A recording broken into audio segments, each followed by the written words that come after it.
नमस्कार, IBC 24 देख रहे हैं आप। मैं हूं आपके साथ विजय कुमार पंड्या। मध्य प्रदेश की बात में आप सभी का स्वागत है। मध्य प्रदेश में करीब 50 दिन बाद लोगों को कोरोना कर्फ्यू से राहत मिली है। मंगलवार से अनलॉक की प्रक्रिया शुरू हुई। कुछ बंदिशें हैं तो कुछ रियायतों के साथ कुछ चीजें खुली हुई हैं। फल, सब्जी और किराने से लेकर अन्य जरूरी चीजों की दुकानें खुली। लेकिन चर्चा का विषय बन गया शराब दुकान खुलने का समय। जी हां, दरअसल शराब दुकानों को अहमियत देने और उनकी टाइमिंग को लेकर विपक्ष ने सरकार की नीति पर सवाल उठाया है, जिस पर गृह मंत्री नरोत्तम मिश्रा ने पलटवार किया। उन्होंने कहा कि वो कांग्रेस सवाल पूछ रही है जो छत्तीसगढ़ में शराब की होम डिलीवरी कर रही है। ऐसे में सवाल है कि शराब दुकानों पर इतनी मेहरबानी क्यों? लोगों के लिए राशन ज्यादा जरूरी है या फिर शराब? एक रिपोर्ट आपको दिखाते हैं, उसके बाद इस पर डिबेट शुरू करेंगे।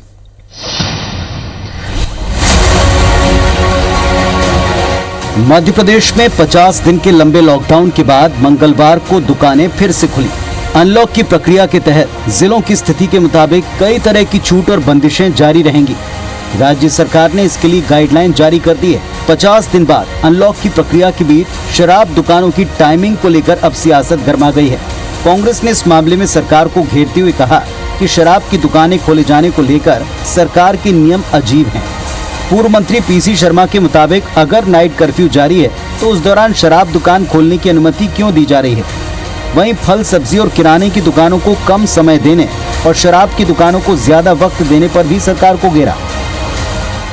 इसकी बार बार हम मांग करते रहे, जितनी दुकान किराने की खुले, जितनी दुकान फल सब्जी की खुले, जितनी दुकान अनाज की खुले, इतनी शराब की दुकान खोलना चाहिए, इससे ज्यादा नहीं। कांग्रेस ने शराब दुकान खोलने की टाइमिंग को लेकर सरकार पर निशाना साधा तो मंत्री नरोत्तम मिश्रा ने पलटवार करते हुए जवाब दिया कि वो कांग्रेस इस पर सवाल उठा रही है जो छत्तीसगढ़ में शराब की होम डिलीवरी कर रही है। कांग्रेस को सिर्फ राजनीति करने के अलावा कोई काम नहीं बचा है। वो कांग्रेस सवाल उठा रही है जो होम डिलीवरी कर रही है। अचंभा यही तो है इस वक्त देश का। हमारे यहां मध्य प्रदेश में वैक्सीन पे सवाल उठा रहे हैं और राजस्थान के अंदर वैक्सीन कूड़े में फेंक रहे हैं। ये कांग्रेस की सोच है। आप देखिए, हमारे यहां शराब पे सवाल पूछ रहे हैं और छत्तीसगढ़ में वो शराब होम डिलीवरी कर रहे हैं। कभी अंतर्मुखी हो जाओ मेरे कांग्रेसी मित्रों, अंतर्मुखी होगे तो सारे जवाब आपको आपके अंदर ही मिल जाएंगे। बहरहाल प्रदेश में कोरोना संक्रमण की दर कम होते ही सरकार ने अनलॉक की प्रक्रिया शुरू कर दी है। भोपाल समेत कई जिलों में शराब की दुकानें रात 11:30 बजे तक खुल सकेंगी। वहीं दूसरी ओर प्रशासन का साफ निर्देश है कि नाइट कर्फ्यू में बाहर निकलने पर कार्रवाई होगी। अब ऐसे में सवाल तो उठता है कि जब लोग घर से बाहर निकल ही नहीं सकते तो शराब की दुकान खोलने की अनुमति क्यों दी जा रही? आखिर ऐसी क्या मजबूरी कि किराना दुकानें केवल 4 घंटे और शराब दुकानों को 9 घंटे खोलने की अनुमति है? सुधीर दंडोतिया, IBC 24, भोपाल। तो शराब के लिए ये सियासी अखाड़ा बन गया। आखिर इसके पीछे वजह क्या है? और अगर 11 बजे तक दुकान खुली रख रहे हैं तो फिर बाकी दुकानदारों ने क्या बिगाड़ा है? जरा इस पर बातचीत करते हैं और इसके पीछे की तह को भी जानने की कोशिश करेंगे। शंकरलाल तिवारी जी पूर्व विधायक हैं, बीजेपी के सीनियर लीडर हैं, हमारे साथ जुड़े। स्वागत है आपका। कुणाल चौधरी जी युवा नेता, कांग्रेस विधायक, वो भी हमारे साथ। सबसे पहले मैं विपक्ष को सुन लेना चाहता हूं। कुणाल चौधरी जी, आपको क्या लगता है इसके पीछे क्या वजह हो सकती है या सरकार की क्या मंशा हो सकती है? रेवेन्यू एक बड़ा मुद्दा है या फिर कुछ और मुद्दा हो सकता है? क्या वजह हो सकती है टाइमिंग बढ़ाने की? देखिए, इस मध्य प्रदेश के अंदर माफिया तंत्र प्रदेश में हावी है और वो माफिया जिसने सरकार गिराने के लिए पैसा लगाया था वो शराब माफिया सबसे बड़ी लॉबी थी जो कहीं ना कहीं सरकार गिराने के समय पैसे लगाए। वो पैसे की वसूली के लिए सरकार पूरी तन्मयता से लगी है कि कैसे इन माफियाओं को पैसे वापस कराया जाए। इसके अलावा कोई कारण नहीं है। आप ये समझिए कि किराना दुकानें 4 घंटे खोल रही है पर शराब की दुकानें 9 घंटे खोल रही है। और अभी जब इनने पूरा प्रदेश लॉकडाउन कर रखा था तब भी ग्रामीण क्षेत्रों के अंदर शराब शराब की दुकानें खुली हुई थी। आपको शहरों के अंदर बंद दिखती थी, पर ग्रामीण क्षेत्रों के अंदर शराब दुकानें और शहर के लोग ग्रामीण क्षेत्रों में के अंदर जाके शराब पीने का काम करते थे, वहां पे आते खुले हुए थे। और कहीं ना कहीं सरकार की मंशा इन माफियाओं के साथ मिलकर मध्य प्रदेश की जनता की जान की कीमत पे खेलने की। और सवाल मध्य प्रदेश की जनता का करो तो गृह मंत्री जिस प्रकार से जवाब देते हैं, दुर्भाग्य है इस प्रदेश का कि इस प्रकार के गृह मंत्री, इस प्रकार के मध्य प्रदेश के मंत्री है जो मध्य प्रदेश की चिंता नहीं करते। तुलना अगर आपको करना है छत्तीसगढ़ से, राजस्थान से, तो पर कैपिटा इनकम में करो, बेरोजगारी के अंदर, रोजगार के अंदर में करो, वहां की अच्छी चीजों के अंदर में करो। आज देश की भी यही हालत हो चुकी है कि देश की जब इकोनॉमी की जो चुनौती होती थी, मनमोहन सिंह जी के समय चाइना और अमेरिका से चिंता करते थे कि पर कैपिटा इनकम अमेरिका के बराबर कब पहुंचेगी, चाइना के बराबर कब पहुंचेगी। आज जब बांग्लादेश की भी हमारे से ऊपर हो गई तो अब ये नेपाल से वो चर्चा करते, तो पूरे देश के अंदर हालात भारतीय जनता पार्टी ने यही कर दी है कि मतलब खराब चीजों में आप लोगों से कंपेयर करो और जिन चीजों के अंदर अच्छी चीजों में करना चाहिए। आप मध्य प्रदेश के अंदर कुपोषण के अंदर एक हो, इसके अंदर क्यों नहीं आप कंपटीशन दूसरे राज्यों से करते? आप महिला अत्याचार में नंबर 1 पे हो, क्यों दूसरे राज्यों से कंपटीशन नहीं करते कि हम इससे कब आए? लोगों पे ऊपर अत्याचार में कब हो, उसके ऊपर कंपटीशन नहीं। और जब भी सवाल करो सीधा तो इधर उधर की बात करके मुख्य रूप से टालने का काम करते। माफिया तंत्र प्रदेश में हावी है और माफिया सरकार चला रहा है और सरकार में बैठे लोग सर्कस की तरह, कठपुतली की तरह माफिया के राज में नाच रहे हैं। शंकरलाल तिवारी जी, शराब के लिए टाइमिंग बढ़ाई है। मैं एक दिन पुरानी बात करता हूं क्योंकि महीना बदल गया है और जून लागू हो गया है और आज वो तस्वीरें भी हमने IBC 24 पर दिखाई हैं कि शराब को लेकर जहां पूरे प्रदेश में लॉकडाउन था, वहीं स्वास्थ्य मंत्री की गाड़ी का प्यून जो है वो गाड़ी में बैठकर शराब पीता है, फिर वो एक्सेप्ट भी करते हैं। हालांकि वो एक डिबेट से अलग विषय, लेकिन मुद्दा शराब का है, इसलिए सवाल आपसे ये मैंने पूछा, आखिर क्यों शराब की दुकान के लिए टाइमिंग बढ़ाई है? इसके पीछे का एक आपका अनुभव क्या हो सकता है?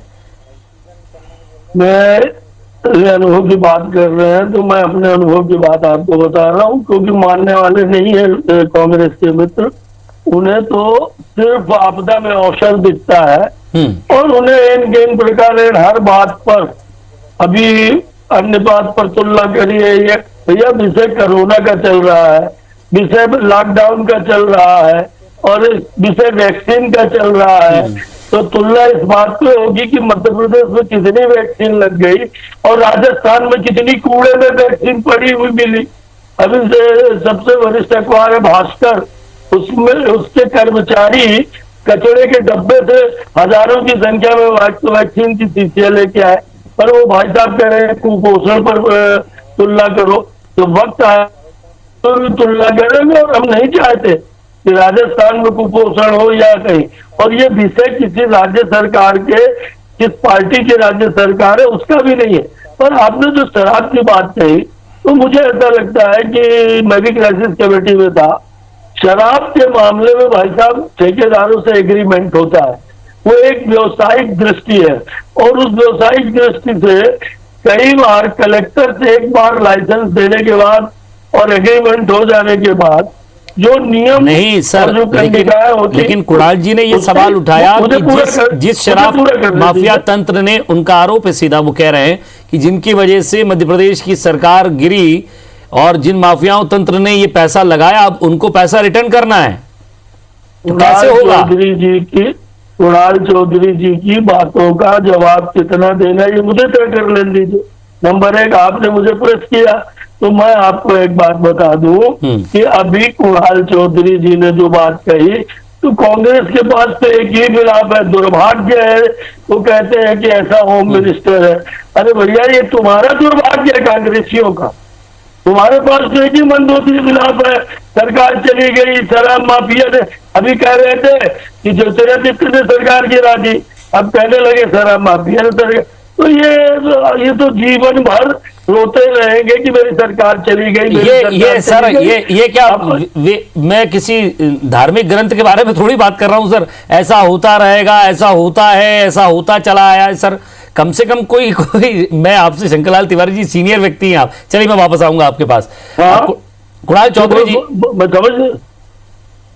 मैं आपके पास आऊंगा वापस। कुणाल चौधरी जी, जिस दुकान के लिए मैं एक जरा आपको उसका तर्क भी दे देता हूं, क्योंकि इन्होंने जिस तरह से चेंजेस किए थे अपनी लॉबी में, लाइसेंस फीस 5% से बढ़ाकर 10% की और 10 माह के लिए। भाई साहब मेरा एक सवाल है, उसका भी जवाब ले ले। आदरणीय सर, मेरा एक सवाल है, उसका भी जवाब ले ले। आप आदरणीय है। छत्तीसगढ़ में होम डिलीवरी चल रही है सर, मैं आपके पास आऊंगा ना, आप तब जवाब दीजिएगा। मैं आपसे नहीं, आप जवाब ले रहे थे तो इसका भी ले लीजिए। शंकरलाल तिवारी जी, मैं आपके पास आऊंगा, उसके बाद आप जवाब दे दीजिएगा। अभी कुणाल जी से सवाल पूछ रहा हूं, क्या ये भी मसौदा हो सकता है कि लाइसेंस फीस 5% से बढ़ाकर 10% कर दी गई? ये भी एक उन शराब ठेकेदारों के लिए कि साहब, जब आपने हमारे ऊपर टैक्स लगा दिया तो कम से कम अब कमाने का मौका तो दीजिए। देखिए, शराब माफिया हर समय कमाता है। शराब की क्या एक साल नहीं कमाएगा तो बैठे अरे उस गरीब की सोचो, उस गरीब जो चप्पल जूते सिलने वाला मोची है, उसकी दुकान बंद पड़ी है। वो किराने वाला कैसे अपने सामान लाता है, कैसे घर को पालता है। ये शराब माफिया प्राइवेट प्लेन में घूमते हैं, अपने एक एक व्यक्ति के लिए एक एक प्राइवेट प्लेन लाते हैं। इनके पास क्या इतनी कमी हो गई? अगर एक सालों कमाते हैं, अगर एक साल नहीं भी कमाएंगे माफिया तो क्या बड़ी बात हो जाएगी? आपको उसकी चिंता नहीं है। जो गरीब आदमी 10,000 की नौकरी करता था सर्विस सेक्टर में, आज उसको एक रोजगार नहीं बचा है। वो ऑटो वाले की चिंता आपको नहीं है, जिसको 3,000 रुपए की हर महीने किस्त भरनी है और सब महीने 2-2 महीने से उसके ऑटो बंद पड़े। वो गरीब ठेले वाले की चिंता नहीं, चिंता किसकी है? शराब माफिया की चिंता है। सरकार लोगों के उत्थान के लिए कि सरकार सर्वनाश के लिए? और ये माफिया तंत्र, अगर क्या सरकार, कुणाल चौधरी की बात बुरी लगती, क्या उमा भारती ने शराब का विरोध नहीं करती? शंकर लाल जी हो सकता है शराब का सपोर्ट करते हो और ये करते हो, कुणाल क्या हो रहा हर राज्य की, अगर वहां पे भी है तो वो भी गलत है। स्पष्ट कह रहा हूं मैं तो, अगर ये गलत नीतियों को हम अपने राज्य में, कुणाल चौधरी मध्य प्रदेश का विधायक है, मध्य प्रदेश की जनता के प्रति दायित्व है, मेरे काला पीपल के प्रति दायित्व है, तो क्या मैं अगर यहाँ के अधिकार की बात उठाऊंगा तो इधर उधर की बात करेंगे? क्या प्रदेश के गृह मंत्री को यह शोभा देता है कि हर बात के ऊपर इधर उधर की बात करते हैं? अरे मूल मुद्दों के ऊपर बात करो कि आपकी क्या मजबूरी है कि जिसके कारण आप इतने लाचार अपने आप को दिखते हो और लाचार अपने आप को समझने का काम करते हो। आपने अभी तक हमीदिया में इंजेक्शन चोरी हुए तो उसके तो आपने कोई रिकॉर्ड नहीं दिया। नकली इंजेक्शन प्रहलाद पटेल के भाई जो मंत्री है केंद्रीय, उनके भाई जो विधायक है, उनको लगा है, अभी तक उसके ऊपर जांच नहीं हुई। कई लोगों की जानें चली गई, उसके ऊपर जांच नहीं हुई। ऑक्सीजन की कमी के कारण मौतें हो गई, उसके ऊपर जाने, उसके ऊपर कार्रवाई नहीं हुई। आज ही पन्ना की घटना है, दादा के पास का ही है कि जो वहां के हमारे खनिज मंत्री है और भारतीय जनता पार्टी का वो मंडल अध्यक्ष था, उसकी बार बार के अधमरा कर दिया। और माफिया तंत्र इतना हावी मध्य प्रदेश में, और ये माफिया के आगे घुटने टेक के और इधर उधर की बात करते हैं। हर बात पे कांग्रेस पे सुबह से उठना, कांग्रेस के ऊपर। अरे भैया, प्रदेश को चलाने का काम आपने खरीदे हुए जनादेश की सरकार तो बना ली है, पर जनता से वसूली इस तरीके से तो मत करो। आप ये बताओ, कल इन्होंने हॉस्पिटलों के रेट तय करे, जब हॉस्पिटल लूट रहे थे जनता को, अगर कांग्रेस इस मुद्दे को उठा रही है तो दूसरे स्टेट में होम डिलीवरी भी करती है। देखिए, क्या गृह मंत्री का काम ये है? क्या उमा भारती ने उठाई तो उमा भारती का उठाने का तथ्य नहीं? उमा भारती का जवाब मतलब गृह मंत्री जवाब दे कि क्या करे? मतलब मैं तो कह रहा हूं जहां पे वहां पे हो रहा तो वो भी गलत है स्पष्ट रूप से। क्या अगर हम क्या गलत चीजों का अनुसरण करेंगे? हम यही तो समस्या देश के अंदर है। बात कह दी आपने कि अगर जहां कोई गलत चीज हो रही है तो उसका अनुसरण नहीं करेंगे। तिवारी जी एक्सेप्ट कर लिया, उन्होंने एक्सेप्ट करके साफ कह दिया गलत चीज का अनुसरण नहीं करेंगे। अब आपकी बारी है। क्या मजबूरी है, क्या ऐसी जरूरत है कि नाइट कर्फ्यू के दौरान भी दुकानें खुली रहेंगी? मैं उस मजबूरी को समझना चाहता हूं। एक बड़ा रेवेन्यू आता है शराब से, समझता हूं भाई वैक्सीन की भी जरूरत है, प्रदेश भी चलाना है, तो आप पेट्रोल डीजल तेल सब तो बढ़ा दिया सर, अब शराब के पीछे पड़ गए। देखिए, एक बात मैं कहूँ, एक तो ये कहना कि ऑटो बंद है, इस बार ऑटो कभी बंद नहीं की गई, न टैक्सियां बंद की गई। नहीं सर, ऑटो टैक्सी की बात नहीं मैंने, आपको शायद गलत सुना दिया। कुणाल जी ने कही है कि प्रदेश के भोपाल का बता दो। जब यार कुणाल, मैं तुम्हारे बीच में नहीं बोला, बोलने देना है तो नहीं, भोपाल का बता दो। एक ने एम्बुलेंस लगाई थी दादा, उसके ऊपर FIR कर दी थी। नहीं, गलत बात। एंकर ने पूछा था कि छत्तीसगढ़ में क्यों बट रही है, तो आपने मान लिया कि गलत चीजों का अनुसरण नहीं करना चाहिए। मैं आपसे कह रहा हूं कि किराने की दुकान मध्य प्रदेश के अंदर पिछले समय जिस दिन से लॉकडाउन हुआ है, जो कॉलोनियों की दुकान थी, मोहल्लों की दुकान थी, वो किराने की दुकानों को बंद करने का कभी आदेश नहीं हुआ, वो खुली रही। इसके अलावा पिछले 20 दिन पहले जब लॉकडाउन को प्रथम चरण में खोलने की बात हुई है तो 3 बजे तक पूरे बाजार की किराने की दुकान खोलने की बात हुई है और खुल रही थी। और इसलिए आप विरोध करिए पर सच्चाई के आधार पर सही बातों पर करिए। जहां तक शराब, चलिए इस सच्चाई के बारे में मैं बात करूंगा। तिवारी जी, आप शराब के अगर मुद्दे पा रहे हैं, जस्ट मैं एक छोटा सा ब्रेक ले रहा हूं, माफी चाहता हूं, छोटा सा ब्रेक लेकर लौटूंगा, आप ही से शुरुआत करूंगा। शंकरलाल तिवारी जी, आप कंटिन्यू कीजिएगा। मैं अभी कह रहा था कि आपके लिए तो मेरे पास ये निवेदन है, उत्तर आपकी बातों का मैं नहीं दे पाऊंगा, आप वरिष्ठ पत्रकार हैं, पर आपकी बातों पर मेरा ये कहना है, शराब के मामले में आबकारी जो है वो कई बार एक बार एग्रीमेंट कर देने के बाद और कई बाध्यताएं होती है। देश की बड़ी महामारी थी और इसलिए जब संपूर्ण लॉकडाउन किया गया उस समय शराब की दुकान बंद थी। अभी क्राइसिस कमेटी की बैठक में था, वहां पर ये विचार आया था कि शराब की दुकानें भी शाम मैंने एक नियत समय पर बंद कर दी। पर एक विषय आ गया भाई साहब, मैं कोई राजनीतिक बात नहीं कर रहा हूँ, कुणाल जी की बातों का उत्तर अलग से विषय आ गया कि ये जो ठेकेदार है ये सब के सब कोर्ट चले जाएंगे और उसमें सरकार को जवाब देना पड़ेगा। और इस स्थिति में कहीं ना कहीं व्यवसायिक एग्रीमेंट होता है इनसे, शराब के ठेकेदारों से, और इसलिए जब हम लॉकडाउन में ढील दे रहे हैं तो कुछ कानूनी कठिनाइयां रही होंगी और उन कानूनी कठिनाइयों की पर अलग से भी जानकारी ले। रही बात शराब पर बड़ी बड़ी बात करने का, हमें कोई जरूरत भी नहीं है अनुसरण करने की, न छत्तीसगढ़ की, न महाराष्ट्र की और न राजस्थान की। हम अनुसरण नहीं कर रहे हैं। पर एक बात बताइए, गुड़ खाए गुलगुला से परहेज करे, अपन फूली पढ़ के जाके आप वही काम करो और दूसरे को ज्ञान बगाड़ते फिरो। मध्य प्रदेश के अंदर इनकी सरकार थी, सब बड़ा दर्द है इनको, वो तो चली गई, आप मंदोदरी मिलाप करते रहो। तो इस कमलनाथ जी की सरकार ने हाथे खोलने की बात करी थी, महिलाओं के लिए अलग से शराब की दुकान खोलने की बात करी थी। तो इस तरह की बड़ी बड़ी बातें भी जब करने का अधिकार किसी को मिलता है जब स्वयं का दामन, स्वयं का आंचल भी ठीक हो। और इस नाते मैं कुल इतना कहना चाहता हूं, मतलब आपके कहने का मतलब ये है कि विपक्ष को इस तरह की बात करने का कोई हक नहीं है, क्योंकि आप उनके दामन पे भी दाग लगा रहे हैं। आप कह रहे हैं कि उनके खुद के दामन खराब है। वो करे जो कुणाल चौधरी जी जवाब दीजिएगा। विपक्ष को जो बात करनी है करे, निर्णय जनता को करना है कि विपक्ष कितना जनहित में बोल रही है और कितना अपने राजनीतिक जलन निकाल रही है। जी कुणाल जी बोलिए। अगर शांति रख लियो तो मैं बात करता हूँ स्पष्ट। अरे नाती भैया, मतलब कितने बढ़िया तर्क इन्होंने शराब के पक्ष में दिए। अरे दादा प्रणाम सुने तो सही मेरी बात को। मतलब एक गृह मंत्री शराब माफियाओं के पीछे कितनी ताकत से खड़ा हो रहा है। यहाँ पे दादा जैसे वरिष्ठ आदमी, इनसे मुझे उम्मीद दी थी कि ये भी इतने ताकत के साथ शराब के पक्ष में खड़े होंगे, क्योंकि ये हो सकता है इनकी भी अब साठगांठ शराब माफिया से, मतलब तर्क पे तर्क दिए जा रहे हैं कि ये सही है, ये जनता फैसला करेगी सही है या गलत है, नीति और नियत है। और ये अरे भैया बात, अरे ये जबरदस्ती के आरोप पर कोई दम नहीं दादा। ये अब इस उम्र में झूठ बोलना छोड़ो थोड़ा, इस उम्र में झूठ बोलना चंद बंद करो। अरे बंद करो झूठ बोलना, क्या उम्र है, इस उम्र में झूठ बोलते हो। और मेरे जैसे लड़के से आप अपने आप मतलब आप झूठ बोलना बंद करो। कितना झूठ बोलोगे, कितना झूठ बोलोगे। अब आपको देखने में आपके इज्जत से जबरदस्ती, अरे कब खुले ये झूठे आरोपों के कारण।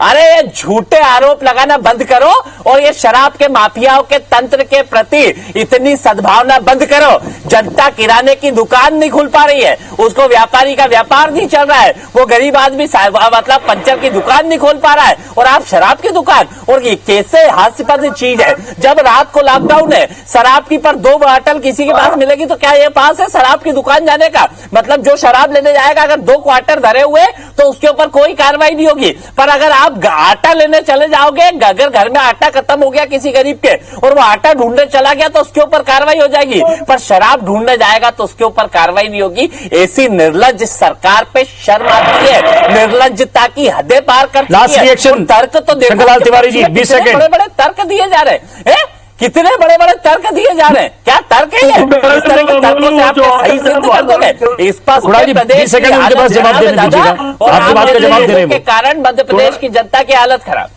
कुणाल जी, अब आप विधायक हो गए, अब आप नौजवान नेता है, विधायक हो गए हैं।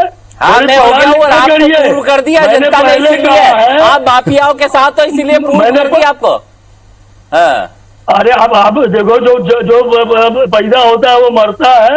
इस तरह की व्यक्तिगत बकवास अगर करने वाली आदत है तो तुम भी दूर हो जाओगे, मुझे उसकी चिंता नहीं है।